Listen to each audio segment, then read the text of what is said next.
आदाब, नमस्कार। आप देख रहे हैं INN चैनल। मैं हूं शेख अहमद अली। इस न्यूज बुलेटिन में आइए नजर डालते हैं दिन भर की बड़ी खबरों पर।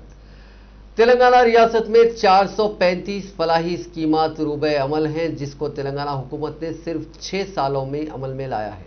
इस वजह से तेलंगाना रियासत मुल्क भर में अव्वल मकाम पर है। इन ख्यालात का इजहार रियासती वजीर दाखिला मोहम्मद महमूद अली ने आज आजमपुरे के आजम फंक्शन हॉल में मुनक्किदा पार्टी की रुकनीत साजी के इजलास में किया। उन्होंने कहा कि TRS हुकूमत ने अपने 6 साल दौरे हुकूमत में ऐसे कारनामे अंजाम दिए हैं जिसे पिछली हुकूमतों ने अपने 60 साल दौरे हुकूमत में नहीं किया। वजीर दाखिला ने कहा कि क़याम तेलंगाना के लिए कल्वकुंट्ला चंद्रशेखर राव ने 14 साल मुसलसिल जद्दोजहद की और गांधी जी के रास्ते अहिंसा को इख्तियार करते हुए कामयाबी हासिल की और क़याम तेलंगाना से अब तक रियासत को कामयाबियों से ऊंचा किया। तरक्की का ये सिलसिला इसी तरह अपनी आन बान और शान के साथ जारी रहेगा। उन्होंने पार्टी इंचार्जेस व कारकुनों को मुखातिब करते हुए कहा कि पुराने शहर के अरकान बहुत ज़्यादा मुहर्रिक और मेहनती हैं, जो हमेशा पार्टी के लिए काम करते रहते हैं। उन्होंने कहा कि आप लोग मेहनत करते हुए हर हल्के के हर घर में पहुंचकर ख़वातीन, मर्दों और नौजवान, बिलखुसूस तुलबा बरादरी को पार्टी की कारगुजारी और कारनामों से वाकिफ करवाते हुए पार्टी का रुकन बनाएं। TRS पार्टी ने एक्सीडेंटल इंश्योरेंस शुरू किया है, जिसमें अगर किसी पार्टी कारकुन की हादसाती मौत वाक़ई होती है तो उन्हें 2 लाख रुपए का एक्सीडेंट इंश्योरेंस दिया जाता है। रियासती वजीर तलसानी श्रीनिवास यादव ने कहा है कि तेलंगाना के पहले वजीर आला चंद्रशेखर राव की सालगिरह की तकरीबात इस माह की रवां 17 तारीख को होगी। वजीर श्रीनिवास यादव के साथ सिकंदराबाद पार्लिमानी हलके के TRS के पार्टी इंचार्ज तलसानी साई किरण यादव ने पीर के रोज़ यौम पैदाइश की तकरीबात के जुलूस जल विहार में वज़ीर आला KCR की सवाने हयात पर 3D ग्राफिक्स में एक दस्तावेजी टीजर जारी किया। इस मौके पर प्रेस कॉन्फ्रेंस से खिताब करते हुए वज़ीर मौसूफ ने कहा कि हर साल की तरह इस साल भी जल विहार में सालगिरह की तकरीबात में खुसूसी तवज्जो के तौर पर 30 मिनट की 3D डॉक्यूमेंट्री फिल्म के साथ खुसूसी तौर पर तैयार करदा 5 गानों को LCD स्क्रीनों पर दिखाया जाएगा। वज़ीर मौसूफ ने कहा कि बहुत सारे सकाफती प्रोग्रामों का भी इनेकाद अमल में लाया जाएगा। इसी तरह वज़ीर आला की सालगिरह के मौके पर डोनर्स की मदद से 2.5 किलो सोने से बनी साड़ी MLC कविता के हमरा बलकमपेट एल्लम्मा देवी को पेश की जाएगी। उन्होंने ये भी वाज़ेह किया कि बलकमपेट एल्लम्मा मंदिर और सिकंदराबाद के उज्जैनी महाकाली अम्मावारी मंदिर में खुसूसी अभिषेक पूजा का अहतमाम किया जाएगा। इसके अलावा ख़वातीन में साड़ियाँ भी तकसीम की जाएगी। पारसीगुड़ा के श्री बंगारू मैसमा मंदिर में सोने के कुचों से देवी की मूर्ति को सजाया जाएगा और खुसूसी पूजा का अहतमाम किया जाएगा। राज्यसभा के मेंबरान ने कहा कि जोगनापल्ली संतोष कुमार के ज़ेर एहतमाम 1 करोड़ पौधों के बड़े पैमाने पर शजरकारी के प्रोग्राम का इनेकाद अमल में लाया जाएगा। उनके अलावा नामपल्ली में यूसुफैन दरगाह में चादर की पेशकश, गुरुद्वारा में खुसूसी पूजा और गांधी हॉस्पिटल में फलों की तकसीम जैसी सरगर्मियां अंजाम दी जाएंगी।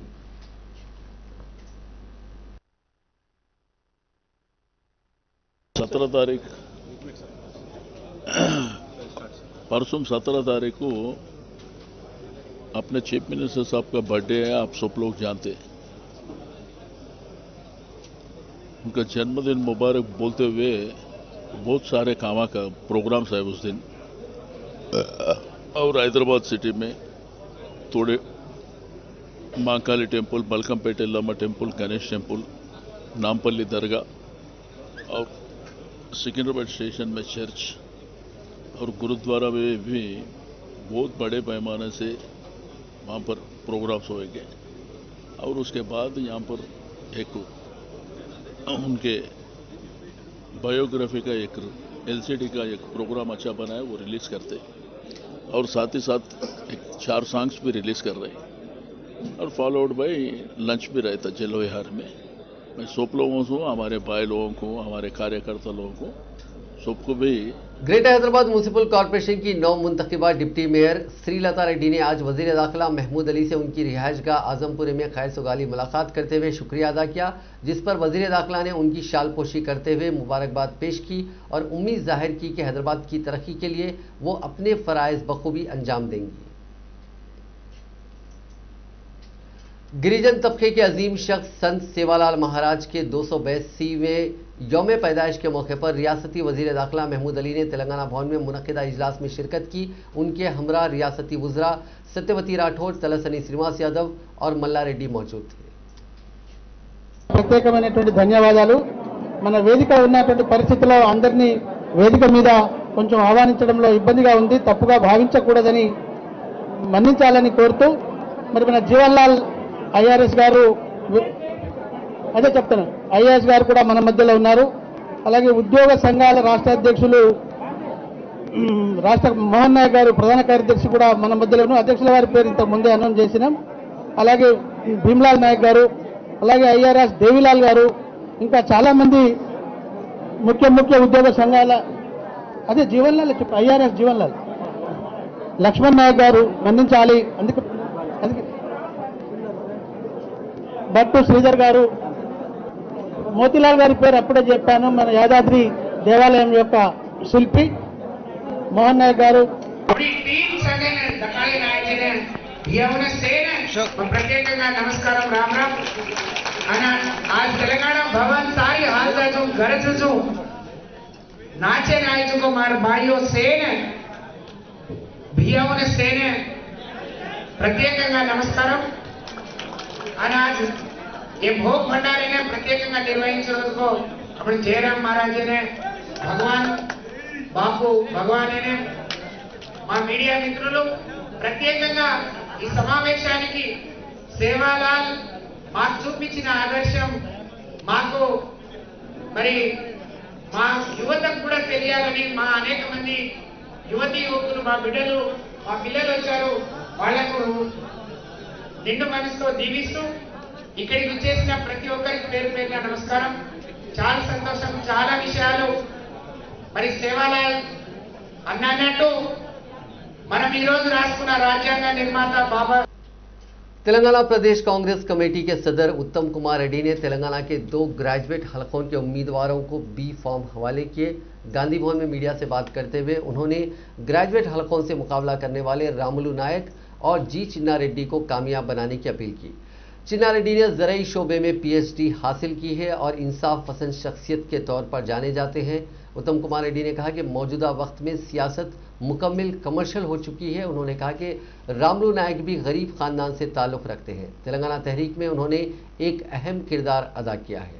हकीकी मानों में ये दोनों तेलंगाना वाले हैं और इन दोनों को कामयाब करने की उन्होंने ग्रेजुएट से अपील की।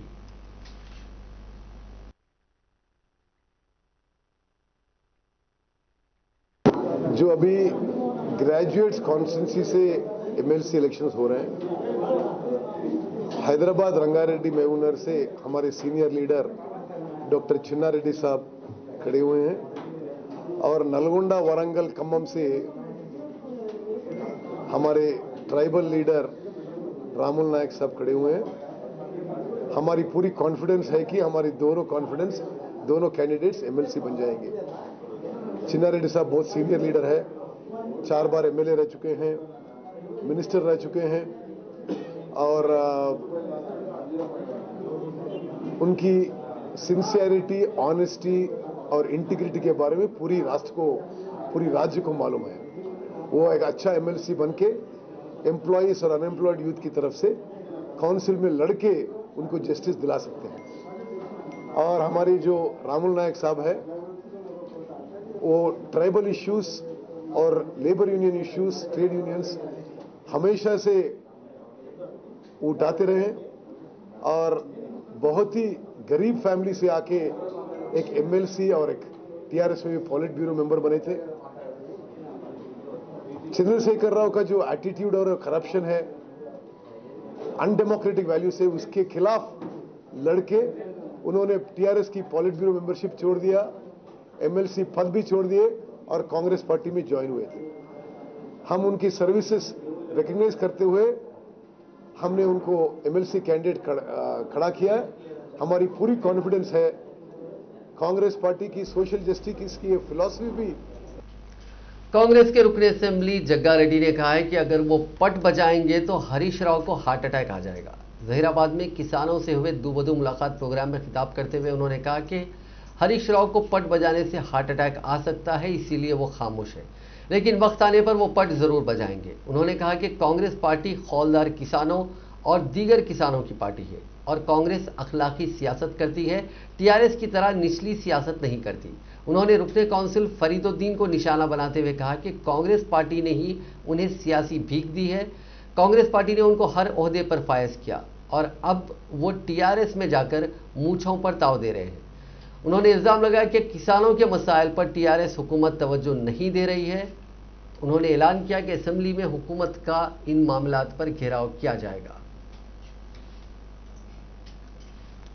साबिक वजीर व तेलंगाना कानून साज काउंसिल के साबिक अपोजिशन लीडर मोहम्मद अली शब्बीर की 65वीं सालगिरह तेलंगाना भर में बिलखुसूस हैदराबाद और कामारेड्डी में बड़े पैमाने पर मनाई गई। कोरोना वायरस की वबा के पेश नज़र शब्बीर अली ने अपनी सालगिरह का केक काटे बगैर तकरीब सादा तौर पर मनाने का फैसला किया था। उनके हामियों ने खून के अतियात के कैंप का इनेकाद किया और कामारेड्डी, एल्लारेड्डी, बांसवाड़ा, माचारेड्डी, दोमकुंडा, बीबीपेट और भिकनौर में गरीब लोगों में खाना, फल और दूध तकसीम किया। कामारेड्डी, बांसवाड़ा और एल्लारेड्डी असेंबली हलकों के सरकारी अस्पतालों में भी मरीजों में फल तकसीम किए गए। उन्होंने ज़रूरतमंद लोगों में कंबल भी तकसीम किए।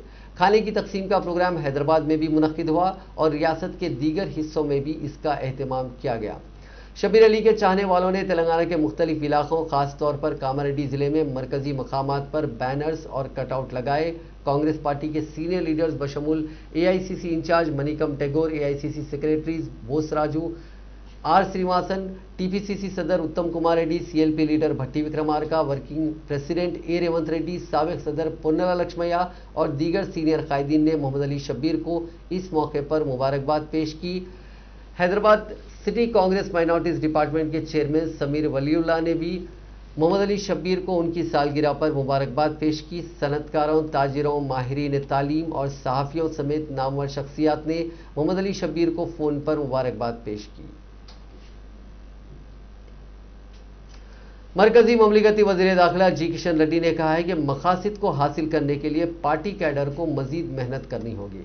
हैदराबाद सिटी सेंट्रल के आमिला के इजलास में खिताब करते हुए उन्होंने कहा कि मुल्क के मफाद में नरेंद्र मोदी ने मुख्तलिफ असलाहात लेकर आए हैं। टैक्स में तब्दीली लाने के बाद आवाम को फ़ायदा हुआ है। वन नेशन वन टैक्स, बड़े नोटों के चलन का ख़त्म, इन चीज़ों से दहशतगर्दी की सरगर्मियों में कमी हुई है। नई तालीमी पॉलिसी से तालिब इल्मों को फ़ायदा होगा। ఊపు మీద ఉండింది ఆ రోజే ఈ సీటును మనం గెలుచుకున్నాం. కొత్తగా అధికారంలోకి వచ్చినటువంటి పరిస్థితుల్లో కూడా 2015లో జరిగినటువంటి ఎన్నికల్లో ఎమ్మెల్సీ సీటు మనం గెలిచాం. హైదరాబాద్, రంగారెడ్డి, మహబూబ్నగర్, వరంగల్, ఖమ్మం, నల్గొండ కూడా అప్పుడు నేను ప్రెసిడెంట్గా ఉన్నాను స్టేట్కు. ఆ సీటు కూడా 200 ఓట్లతో ఓడిపోయాం. అది కూడా గెలిచేటువంటి వాళ్ళం. చిన్న మన యొక్క ఇంకా కొద్దిగా కష్టపడి పనిచేసినట్లయితే అందరం ఆ సీటు కూడా గెలిచేటువంటి వాళ్ళం. కానీ ఇప్పుడు పరిస్థితి వేరు. టీఆర్ఎస్ పార్టీ అంటే వ్యతిరేకత ఉంది తెలంగాణలో. మేధావుల్లో, విద్యావంతుల్లో, కార్మికుల్లో, ఉద్యోగస్తుల్లో, విద్యార్థుల్లో, మహిళల్లో, గ్రామీణ ప్రాంతాల్లో, రైతుల్లో తీవ్రమైనటువంటి వ్యతిరేకత ఉన్నది ఈరోజు.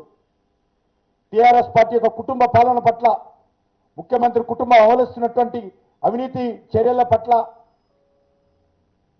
ముఖ్యమంత్రి గారు అవలంబిస్తున్నటువంటి నియంతృత్వ విధానాల పట్ల ఈరోజు ప్రజలలో ఒక రకమైనటువంటి వ్యతిరేకత ఉన్నది. అది ఇటీవల మన ఎలక్షన్స్లో కూడా చూసాం. 199 స్థానాల నుంచి 54 స్థానాలకు పడిపోయింది టీఆర్ఎస్ పార్టీ. 4 స్థానాల నుంచి భారతీయ జనతా పార్టీ 48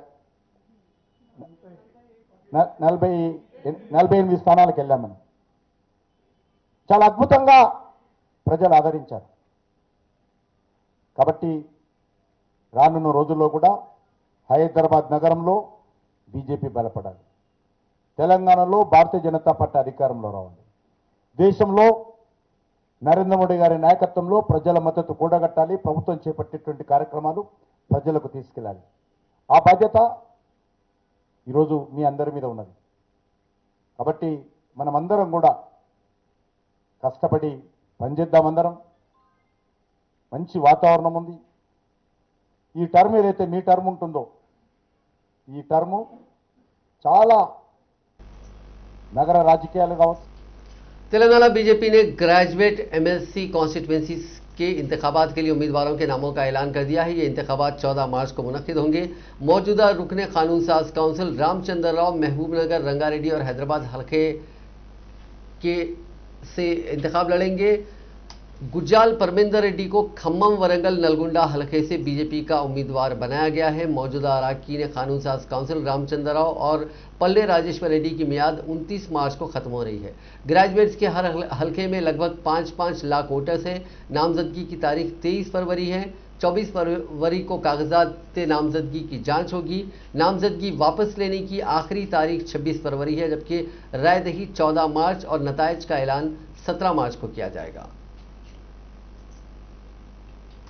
जिले सिद्दीपेट के दुबाक मंडल में मुनक्किदा रैतु वेदिका तकरीब के मौके पर बीजेपी के रुकने असेंबली रघुनंदन राव और टीआरएस के रुकने पार्लियामेंट पुत्ता प्रभाकर रेड्डी के हामियों के दरमियान बहसो तकरार से खलल पड़ा। दोनों ग्रुपों के हामियों ने एक दूसरे के खिलाफ नारेबाजी की, ताहम वहां पर तैनात पुलिस ने हंगामे पर काबू पा लिया।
तेलंगाना के जिले जगतियाल में कार के नहर में गिर पड़ने के नतीजे में एक ही खानदान के 3 अफराद हलाक हो गए। यह हादसा पीर की सुबह के अवलीन सातों में जिले के मिडीपल्ली गांव के करीब उस वक्त पेश आया जब कार एसआरएसपी कैनाल में गिर गई। इस हादसे में एक ही खानदान के 3 अफराद हलाक हो गए, जबकि एक नौजवान जो तैराकी से वाकिफ था महफूज तरीके से तैरते हुए बाहर निकलने में कामयाब रहा। इस कार में वकील के अमरिंदर राव, उनकी बीवी श्रीशा, दुख्तर श्रेया और बेटा जयंत मंदिर जा रहे थे। कार एसआरएसपी कैनाल को अबूर कर रही थी कि अमरिंदर राव का जो कार चला रहे थे उन्होंने तवाजुन खो दिया, जिसके नतीजे में कार रेलिंग से टकराकर नहर में गिर पड़ी। इस हादसे में अमरिंदर, श्रीशा और श्रेया गर्क हो गए, जबकि बेटा जयंत महफूज तरीके से निकलने में कामयाब रहा, जिसने पुलिस को मदद के लिए तलब किया। इत्तला के साथ ही पुलिस वहां पहुंची, जिसने राहत काम शुरू कर दिए। पुलिस ने कार और उसमें मौजूद लाशों को निकाला। जगतियाल के हाउसिंग बोर्ड कॉलोनी के रहने वाले राव मकामी रुकने असेंबली डॉक्टर संजय के करीबी रफीक माने जाते थे। इस हादसे की इत्तला के साथ ही रुकने असेंबली डॉक्टर संजय वहां पहुंच गए और तफसीलात मालूम की। आंध्र प्रदेश के जिले नेल्लोर में 3 लड़के आबपाशी के तालाब में गर्क हो गए। ये वाकया चेंपू डोगुंटा गांव में पेश आया। पुलिस ने कहा कि इतवार की शाम 13 साला एसके अलीम, 13 साला पी साई और 13 बरस के ही एम रमेश तैराकी के लिए तालाब गए और गर्क हो गए। मकामी अफराद ने कुछ देर बाद इस वाक़े की पुलिस को इत्तला दी, जिसके बाद पुलिस ने वहां पहुंचकर लाशों को तालाब से निकलवाया और पोस्टमार्टम के लिए भेज दिया। आंध्र प्रदेश रियासती इलेक्शन कमीशन ने बल्दी इंतखाबात का शेड्यूल जारी कर दिया है। ये इंतखाबात 10 मार्च को होंगे। रियासती इलेक्शन कमिश्नर निम्मागड्डा रमेश ने 12 कॉरपोरेशंस और 75 बल्दियात के इंतखाबात का ऐलान किया। शेड्यूल के मुताबिक 14 मार्च को वोटों की गिनती होगी। नाम वापस लेने की आखिरी तारीख 2 मार्च होगी। उम्मीदवारों की हतमी फहरिस्त 3 मार्च को 3 बजे सपहर के बाद जारी की जाएगी। क़ब्ल अज़ीम बल्दियात के इंतखाबात के शेड्यूल का ऐलान गुज़िश्ता साल मार्च 23 को किया गया था। ताहम निम्मागड्डा रमेश ने कोरोना वायरस की वबा के पेश नज़र उन इंतखाबात को मुलतवी करने का ऐलान किया था। मुलतवी करने के ऐलान तक 6563 पर्चे नामजदगियां उसूल हो गई थी। 75 बल्दियात के वार्ड्स के लिए 12086 उम्मीदवारों ने अपना पर्चे नामजदगी दाखिल किया था।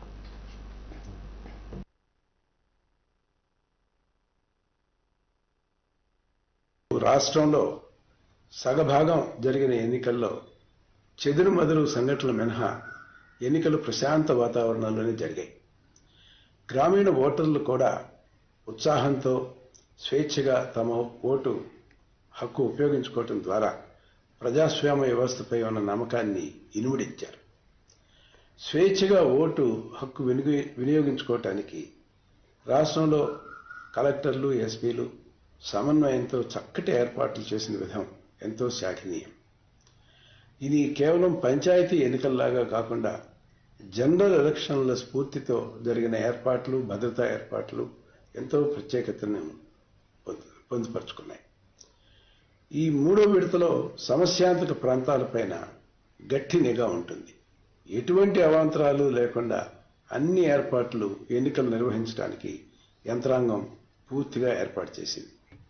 ఈ విడతలో కూడా పెద్ద సంఖ్యలో ఓటర్లు స్వచ్ఛందంగా పాల్గొని స్వేచ్ఛగా వారి ఓటు హక్కు వినియోగించుకోవాలని చెప్పేసి ఎన్నికల దాదాపు రాష్ట్రంలో సగభాగం జరిగిన. अब बात कोरोना वायरस की। दुनिया भर में कोरोना वायरस से मुतासरीन की तादाद आज 10,94,63,123 हो गई है, जबकि इस मोजी वायरस से अब तक 24,12,950 लोगों की मौत हो गई। हिंदुस्तान में कोविड-19 के मुतासरीन का आंकड़ा 1,09,16,589 हो गया, जबकि 1,55,732 अफराद हलाक हो चुके हैं। तेलंगाना में मुतासरीन की तादाद 2,96,673 हो गई है और 1,618 अफराद अब तक हलाक हो चुके हैं। तेलंगाना में पिछले 24 घंटों में 99 नए केसेस दर्ज हुए हैं और 2 मरीजों की मौत हुई है। रियासत में फिलहाल 1676 कोविड-19 मरीजों का इलाज चल रहा है। तेलंगाना रियासत कोरोना वायरस पर कंट्रोल करने में जुनूबी हिंद की रियासतों में सरे फहरिस्त है। मरकज के इकोनॉमिक सर्वे 2020-21 के मुताबिक जुनूबी हिंदुस्तान की रियासतों में वायरस के कंट्रोल के मामले में तेलंगाना सरे फहरिस्त है। इसके अलावा तेलंगाना में कोरोना से हलाक होने वालों की तादाद भी कम है। इस तनाजुर में इकोनॉमिक सर्वे ने तेलंगाना हुकूमत की सताइश की है। रिपोर्ट में कहा गया है कि यह सिर्फ हुकूमती इक़दामात और हंगामी मंसूबे की मदद से मुमकिन हुआ है। इतवार के दिन तेलंगाना में सबसे कम मुस्बित केसेस दर्ज हुए थे। इस वक्त तेलंगाना में 1748 एक्टिव केसेस हैं। अमवात की तादाद 1618 है। इसी तरह तमिलनाडु में एक्टिव केसेस की तादाद 4275 थी और अमवात की तादाद 12413 थी। केरल में एक बड़ी तादाद में एक्टिव केसेस पाए जाते हैं। इस रियासत में फिलहाल 63,577 एक्टिव केसेस हैं। कोरोना की हलाकतों की तादाद बढ़कर 3,971 हो गई है। आंध्र प्रदेश में सबसे कम एक्टिव केसेस 797 केसेस के बावजूद 7,162 अफराद की कोरोना से मौत हुई। कर्नाटक में 5,910 एक्टिव केसेस हैं और 12,263 अमवात हुई हैं। महाराष्ट्र में एक्टिव केसेस की तादाद 33,269 है, जबकि हलाकतों की तादाद 51,489 हो गई है। हैदराबाद के राजेंद्र नगर इलाके में खौफ का माहौल पाया जाता है, क्योंकि एक जंगली जानवर जो शुबा किया जाता है कि तेंदुआ है, उसने पीर की सुबह की अवलीन सातों में एक गाय पर हमला कर दिया। शुबा किया जाता है कि सुनसान मकाम पर उसने गाय पर हमला किया। मकामी अफराद से इत्तला मिलते ही महकमे जंगलात के ओहदेदार वहां पहुंचे और जांच शुरू कर दी। इस इलाके में गुज़िश्ता चंद दिनों से तेंदुए की मौजूदगी की इत्तला सामने आ रही है, जिससे मकामी अफराद में खौफ का माहौल पाया जाता है।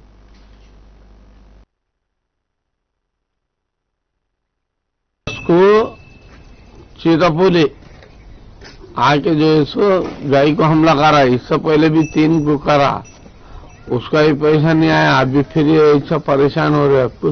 अच्छा 8 दिन पहले भी ऐसा जंप हुआ वो बोल के बोला, जंप करा बोले तो ये कोई भी उसका केयर ही नहीं कर रहे, बंद करो केयर नहीं कर रहे।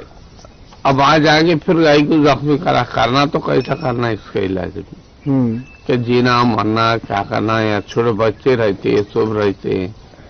हाँ चीता को देखे, हाँ चीता को देख के वहीं चकाला, पूरा कुत्तों को लगाया पीछे, उसको पूरा लाइटा वगैरह सब डाला, लाइट उंदे है, लाइटा थे तो लाइटों को और डब्बा बजा दिया मैं वो कमिश्नर पुलिस रचाकुंडा महेश भगवत ने सालाना फायरिंग की मशक के प्रोग्राम में हिस्सा लिया। उनके साथ DCP LB Nagar, Bhongir crime additional DCP crime traffic, CAR और दीगर आला ओहदेदार मौजूद थे। इन पुलिस ऑफिसर्स ने रचाकुंडा के फायरिंग रेंज में फायरिंग की प्रैक्टिस की। AK-47 MP5 ग्लॉक पिस्तौलों के साथ ये फायरिंग की ट्रेनिंग की गई। कमिश्नर पुलिस ने सिलसिले में इंतजामात पर TSPA डायरेक्टर से इजहार तशक्कुर किया।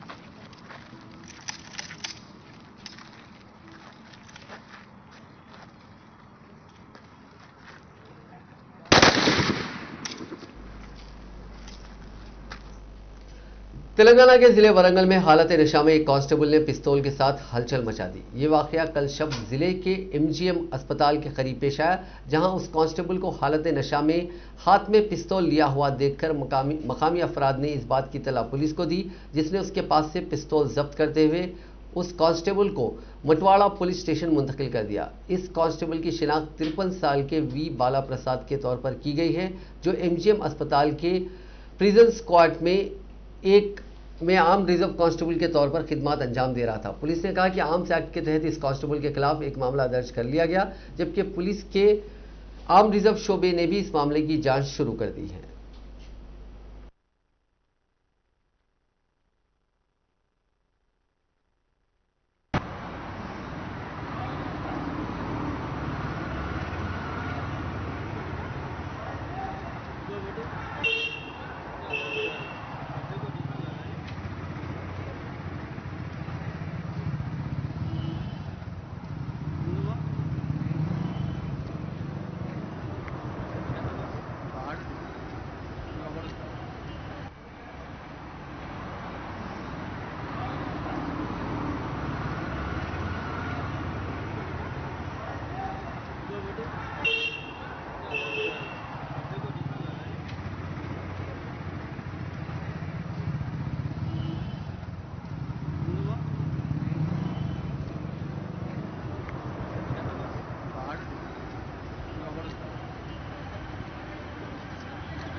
ये बचते ही ऑफ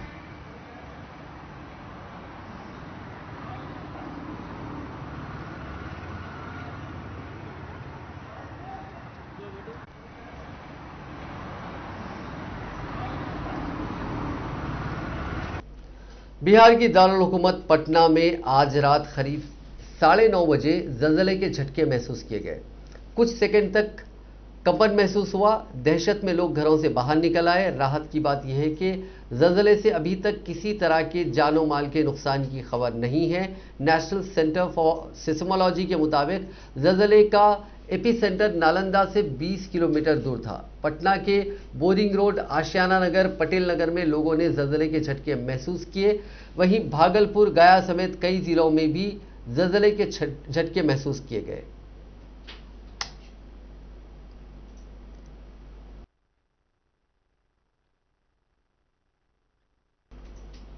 नाजरीन, इस न्यूज़ बुलेटिन में बस इतना ही। देखते रहिए INN चैनल।